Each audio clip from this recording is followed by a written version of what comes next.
तो hello guys, मैं बहुत बहुत स्वागत करता हूँ आपका अपने यूट्यूब चैनल इंग्लिश की उड़ान पे। तो जैसा कि आपको पता है कि जो आपकी सीरीज़ है वो कंटिन्यू अब चल रही है। तो मैंने बहुत सारे बच्चों से पूछा था कि ये सीरीज में चीज़ें जो हैं आप लोगों को समझ में आ रही हैं कि नहीं आ रही हैं। तो अधिकतर बच्चों ने मुझे बताया कि सीरीज़ में जो है चीज़ें सब कुछ ज़्यादा समझ में आने वाली। सबसे ज़्यादा समझ में जो आने वाली चीज़ें हैं वो है मैथ्स में। तो आप लोगों को बेसिक चीज़ें समझना बहुत ज़्यादा इम्पोर्टेंट होता है। क्या होता है? बेसिक चीज़ें समझना बहुत ज़्यादा इम्पोर्टेंट होता है। अब मैं आप लोगों को एक बात बता दूँ कि मैथ्स की जो क्लास है उसी के लिए फ़ायदेमंद है जो कंटिन्यू इस सीरीज़ में बना हुआ रहता है। कोई एक दिन आया, एक दिन नहीं आया, 2 दिन आया और फिर वापस गायब हो गया, तो ऐसे कभी भी मैथ्स वो कभी नहीं पढ़ पाएगा। तो हमको क्या करना है, मैथ्स में कंटिन्यू होना बहुत इम्पोर्टेंट होता है, तभी मैथ्स को कर पाते हैं। वरना फिर वही है कि बोलते जाएंगे और कभी भी मैथ्स को अच्छा नहीं कर पाएंगे। आप लोग मेरी बात समझ रहे होंगे। अब मैं बात करूँगा आज का टॉपिक के। आज का टॉपिक बहुत इम्पोर्टेंट और बहुत कॉमन है। बहुत इम्पोर्टेंट और बहुत कॉमन का मतलब होता है बेटा कि इस टॉपिक से इतने क्वेश्चन आते हैं और सारे जितने भी चैप्टर होते हैं, मैंने क्या बताया आप लोगों को, जितने भी चैप्टर होते हैं सबसे ज़्यादा इम्पोर्टेंट होते हैं। मैं इसकी बात करूं तो हम लोगों को क्या करना है कि इस क्लास में कंटिन्यू बने रहना है। और कंटिन्यू बनने के बाद कुछ बच्चे बोल रहे थे कि जो सीरीज चल तो रही है अच्छे से, पर कैमरे में थोड़ा सा वो हो जाता है ना, तो आपको घबराना नहीं है, ठीक है। वो तो नॉर्मल प्रॉब्लम है, थोड़ी बहुत तो आती है, आपको पता ऑनलाइन चीज़ है, इंसान तो है नहीं कोई, तो ऑनलाइन चीज़ों में थोड़ी बहुत प्रॉब्लम तो आती रहती है। तो मैं आप लोगों से आज की मैं बात करने वाला हूँ कि हम लोग कैसे करेंगे आगे की सीरीज़ को कंटिन्यू। आज का जो टॉपिक है मैं आप लोगों को बताने वाला हूँ। जो टॉपिक है आज का, एक तो है बेटा आज वर्गमूल समझेंगे हम। क्या समझेंगे? वर्गमूल। या दूसरा टॉपिक हम समझने वाले हैं एक और घनमूल। क्या होता है वर्गमूल और क्या होता है घनमूल, दोनों चीज़ें बहुत ज़्यादा इम्पोर्टेंट हैं। इसीलिए इम्पोर्टेंट है क्योंकि इन चीज़ों से वर्गमूल सबसे ज़्यादा इम्पोर्टेंट और घनमूल उससे भी ज़्यादा इम्पोर्टेंट। तो हम लोगों को क्या करना है कि इस सीरीज़ में वर्गमूल घनमूल को समझेंगे। अभी मैं आपको वर्गमूल घनमूल बताऊंगा कैसे हम निकालते हैं। फिर वर्गमूल के जो बड़े से बड़ा क्वेश्चन है वर्गमूल की ट्रिक, फिर घनमूल की ट्रिक। तो हम लाइन से बात करते जाएंगे। तो मैं पहले बात करूंगा वर्गमूल की। कुछ बच्चे हैं जो कमेंट में आंसर नहीं दे पा रहे हैं। कमेंट बॉक्स कहाँ होता है मैं आप लोगों को बता दूंगा। तो आपको क्या करना है कि चीज़ों को समझना है और बहुत अच्छे से समझना है। तो कैसे करेंगे? अब जैसे कि मैंने आपसे बोला, क्या बोला कि मैं वर्गमूल की पहले बात करूँगा। किसकी बात करूँगा? वर्गमूल की। वर्गमूल सबसे पहले मैं वर्गमूल मतलब होता है कि 1 की घात 2। क्या होता है? 1 की घात 2। जिसकी भी घात 2 हो उसी का हिंदी मीनिंग होता है वर्ग। क्या होता है? वर्ग। तो हम लाइन से एक एक चीज़ें का निकालना सीखेंगे। 1 की घात का, फिर 2 का, फिर 3 का, फिर 4 का और फिर 5 का। उसके बाद निकालना सीखेंगे 6 का, फिर 7 का, फिर 8 का, फिर 9 का और फिर 10 का। पहले तो मैं सिंपल मेथड बताऊंगा आप लोगों को, फिर डायरेक्ट कैसे निकालते हैं वो भी मैं आप लोगों को कंटिन्यू बताऊंगा। सबसे पहले 1 की घात कितनी है? मैंने क्या बोला? 1 की घात कितनी है? 2 है, तो मैं 1 को कितनी बार लिखूँगा? 2 बार। और 1 में 1 का गुणा करूँगा तो क्या आएगा? 1। मतलब कहीं ना कहीं 1 का वर्ग क्या होता है? 1 होता है। 2 की घात कितनी है? 2। तो 2 को मैं लिखूँगा 2 बार और 2 दूना होता है 4, तो कहीं ना कहीं 2 का वर्ग क्या होता है? 4। 3 की घात कितनी है? 2। तो 3 को 2 बार लिखूँगा और 3 में 3 का जैसे ही मैंने गुणा करा तो आया क्या? 9। 9 जैसे आया, मतलब 3 का वर्ग क्या होता है? 9। कुछ बच्चे कर देते 3 दूना 6, गलत। अगर इतना आसान होता सब चीज़ें करना तो फिर क्या बात होती। तो हम लोगों को क्या करना है, बारीक से बारीक चीज़ें समझना है। अब मैं आप लोगों को आगे इसके बारे में बता दूँ कि 3 का वर्ग क्या हो गया? 9। उसी तरह 4 का वर्ग निकालेंगे हम लोग। 4 का वर्ग कैसे निकालेंगे बेटा? 4 को 2 बार लिखेंगे और 4 चौक हो गया 16। 5 को 2 बार लिखेंगे तो 5 में 5 का गुणा करेंगे, क्या आ जाएगा? 5 25। ये नॉर्मल चीज़ें हैं, सभी को पता है। 6 में 6 को 2 बार लिखेंगे, 6 में 6 का गुणा करेंगे, क्या हो जाएगा? 36। 7 को 2 बार लिखेंगे 49। 8 को 2 बार लिखा तो 8 उठी कितना होता है? 64। 9 को मैंने 2 बार लिखा तो 90 90 81। 10 को मैंने 2 बार लिखा तो 10 का क्या हो गया? 100 हो गया। अब हम लोग आगे बात करेंगे कि चीज़ों को समझने से पहले कि क्या करना है हम लोगों को। अब मैंने आप लोगों को बताया कि 10 का वर्ग क्या होता है? 100।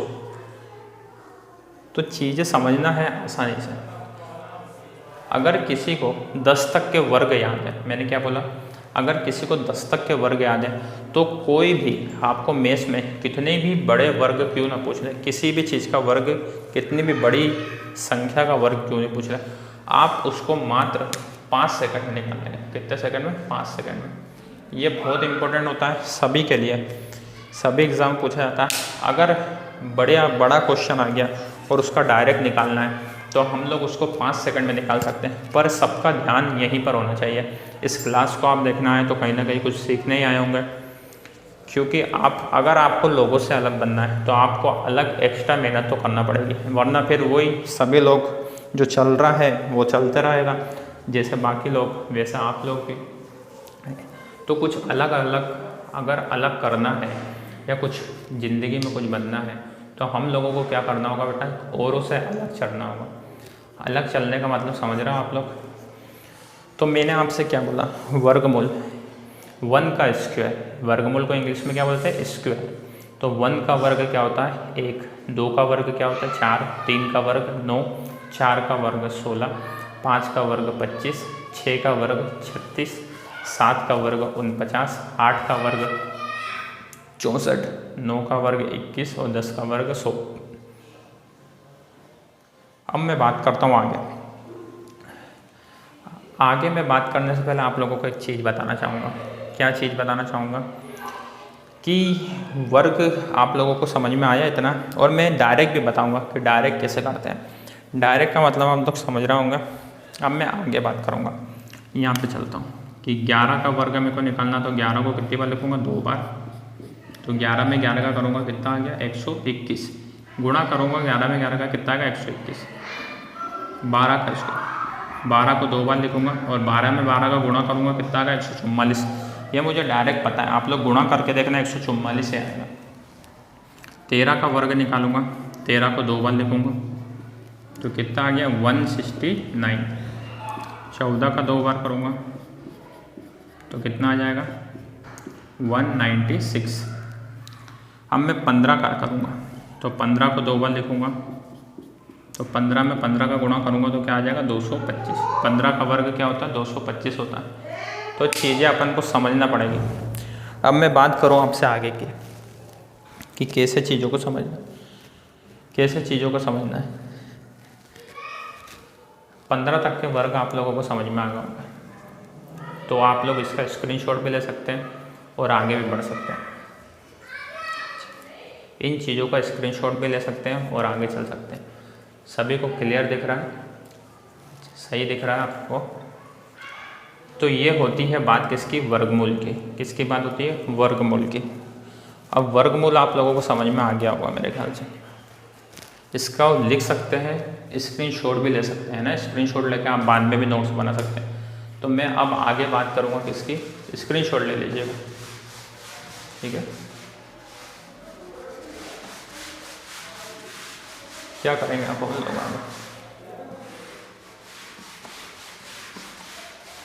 आगे चलते हैं।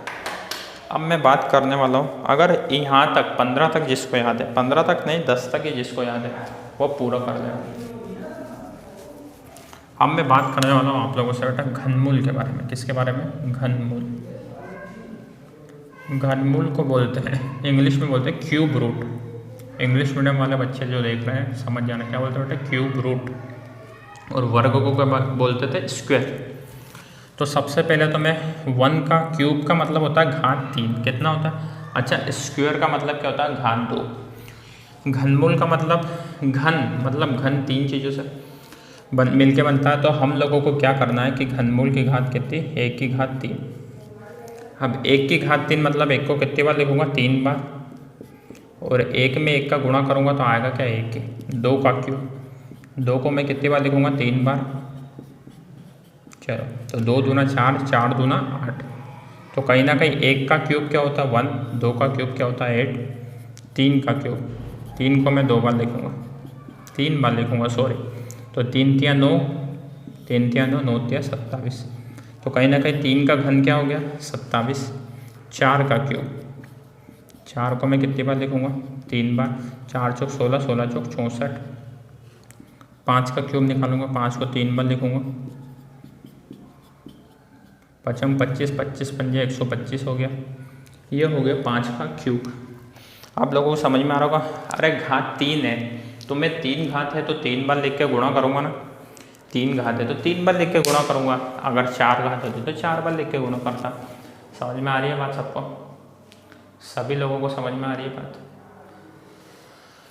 ये बात मैं बता रहा हूँ आपको घनमूल की, और घनमूल आप लोगों को समझना आना चाहिए। अगर घनमूल नहीं आया तो आप लोगों को मेष में कभी आगे नहीं कर पाओगे आप लोग। तो समझ में आ रही है बात। अब बात आती है कि आगे की बात, मैं आप लोगों से आगे की बात करता हूँ तो कैसे करना है चीज़ों को। ये तो हो गया, चलो बताएंगे। 1 का क्यूब 1, 2 का क्यूब 8, 3 का क्यूब 27, 4 का क्यूब 64, 5 का क्यूब 125, 125। सभी के लिए इम्पोर्टेंट क्लास है, पहले बोल रहा हूँ, वरना आगे जाके बहुत प्रॉब्लम होगी। अब मैं क्या बताऊँ आपको, सभी लोगों को समझ जाओ तो अच्छी बात है। 6 का क्यूब, 6 को कितनी बार लिखूँगा, 3 बार, तो कितना आ जाएगा 216। 7 को मैं 3 बार लिखूँगा और गुणा करूँगा। आप लोगों को गुणा करके देखना है, तो 343। उसी तरह 8 की घात 3, तो 8 को मैं कितनी बार लिखूँगा, 8 2 64, और 64 में 8 का गुणा करेंगे तो 8 चौक 32 के 2 हासिल 3, 8 6 48 और 3 51। तो क्या आ गया 512। देखो जैसे मैंने यहाँ पे गुणा करके देखा, आप लोगों को भी गुणा करके देखना है। 9 का क्यूब, 9 को कितनी बार लिखूँगा, 3 बार, तो कितना आ जाएगा 729। 9 का क्यूब क्या होता है बेटा, 729। और 10 का क्यूब निकालना रहेगा, तो 10 को कितनी बार लिखूँगा, 3 बार, तो क्या आ जाएगा 1000। तो ये होती है घन की बात। अगर किसी को यहाँ तक के घन याद है, मैंने क्या बताया कि अगर किसी को 10 तक के घन याद है तो कभी भी किसी भी बड़ी संख्या का घन वो पूछा आप लोगों से, आप लोग लिखते रहिएगा, है ना, मैं बोलते जा रहा हूँ, आप लोग मेरी बात समझेंगे कि अगर किसी को 10 तक का घन याद है, 1 से लेकर 10 तक के घन याद है, अपन लोगों को डायरेक्ट याद करना है कि 6 का होता है 216, ये आप लोगों को वर्क है जो आप लोगों को घर पे याद करना है। 7 का क्यूब होता है 343, 8 का होता है 512। ऐसे डायरेक्ट याद होना चाहिए। लिख के तो मैं इसलिए बता रहा हूँ आप लोग समझ जाए। अब बात आती है सबसे इम्पोर्टेंट क्या, कि इस क्वेश्चन के लिए घनमूल को सोल्व करने के लिए हमें 10 तक का घन क्या होना चाहिए, याद होना चाहिए। जब भी बड़ी संख्या का आएगा तो मैं आपको बता रहा हूँ, आप कितने सेकंड लगेंगे इसमें, 5 सेकंड भी नहीं, आप मात्र 2 सेकंड में घन बता देंगे। अगर किसी भी बड़ी से बड़ी संख्या का आ गया, मान लो आपको संख्या आ गई, कितना आ गया, जैसे कि मैं पूछूं 3 5 27 4 8, इसका घन बताइए, तो आप लोग नहीं बता पाएंगे, अभी मैं पूछूंगा, पर मैं आपको बता रहा हूँ आप 2 सेकंड में इस क्वेश्चन का बताएंगे। जब मैं सिखाऊंगा घनमूल की जब क्लास अलग से मैं ट्रिक बताऊंगा, वर्गमूल की जब अलग से ट्रिक बताऊंगा, तो हम लोगों को क्या है उसमें आपको मात्र 2 सेकंड, घनमूल की जब क्लास आएगी आप सभी को प्रॉमिस कर रहा हूँ कि 2 सेकंड में आप लोग सभी बता देंगे। तो सभी को क्लियर दिख रहा है, वॉइस अच्छी आ रही है, क्वालिटी कैसी है, मेरे को कमेंट करके ज़रूर बताना कि क्वालिटी कैसी है, दिखने में कोई प्रॉब्लम तो नहीं हो रही किसी भी बच्चे को, कोई इश्यू तो नहीं आ रहा है, और कभी आए कुछ भी ऐसा लगे या वॉइस में इशू हो तो मुझे आप बिल्कुल बिंदास तरीके से क्या कर सकते हैं, बता सकते हैं। सभी लोग उतार रहे हैं, सभी लोगों को नोट करना बहुत इम्पोर्टेंट है। तो ये बात होती है घनमूल की। घनमूल आप लोगों को मेरे ख्याल से समझ में आया होगा, तो मैं आप लोगों को बता दूं। और इस क्लास से रिलेटेड अगर जो व्यक्ति कंटिन्यू होता है, मैं बता रहा हूँ उसको, जो व्यक्ति इस क्लास में कंटिन्यू होता है तो उसको मेंस में कभी भी प्रॉब्लम नहीं आने वाली, कभी भी लाइफ में प्रॉब्लम नहीं आने वाली है। तो मेरे ख्याल से सभी लोगों को बात समझ में आ गई होगी। ये क्लास बहुत ज़्यादा इंपॉर्टेंट है और इस क्लास की सीरीज़ जो मैंने चालू की है मेंस मास्टर क्लासेस, तो हम लोगों को क्या करना है, इसको बहुत ईमानदारी से देखना है। 1 मंथ क्लास चल रही है, 1 मंथ में आपको पूरा सिखा दिया जाएगा मेंस में कैसे क्या क्या चीज़ें होती हैं, कैसे चीज़ों को किया जाता है और जितनी भी चीज़ें हैं आसानी से हम कैसे कर सकते हैं। तो आप लोगों को वर्गमूल की क्लास में वर्गमूल सिखाऊंगा, जो 5 सेकंड वाली ट्रिक है 5 सेकंड में कैसे निकाल सकते हैं। घनमूल वाली क्लास में घनमूल के बारे में बात करेंगे। अब मेरे को आप लोग बताएंगे जो मैं आप लोगों को होमवर्क में पूछूंगा, और सभी को होमवर्क में कमेंट में आंसर देना कंपलसरी है, और जो कमेंट में आंसर देगा उसका मैं क्लास में नाम भी लूँगा कि किस किस ने आंसर दिया था, ये मैं पक्का बता रहा हूँ, ठीक है। अब मैं आप लोगों को क्वेश्चन दे रहा हूँ, मुझे आप लोग बताएंगे क्वेश्चन, मुझे बताएंगे 13 का क्यूब क्या होता है, 14 का क्यूब क्या होता है, 11 का क्यूब क्या होता है और 15 का क्यूब क्या होता है, और एक और बता देना 12 का क्यूब क्या होता है।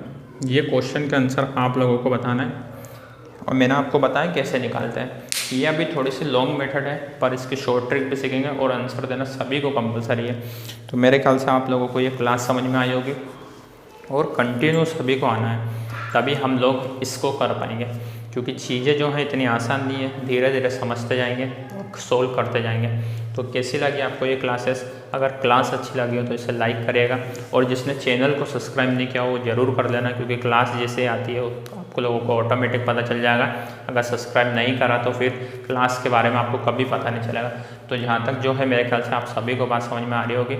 और जब फ्री प्लेटफॉर्म में आप लोगों को फ्री में जब इतनी सारी चीज़ें मिल रही हैं तो उसका फ़ायदा उठाना चाहिए, वरना बड़ी बड़ी कोचिंगों पे आप कितने भी पैसे लगा दो आपको कोई बेसिक से लेके एडवांस कभी नहीं पढ़ाएगा। तो कैसी लगी आपको ये क्लास मेरे को कमेंट करके बताना, और कंटिन्यू सभी को बने रहना है, और कमेंट बॉक्स में आंसर करके बताना है इन सभी क्वेश्चन के। थैंक यू सो मच दोस्तों।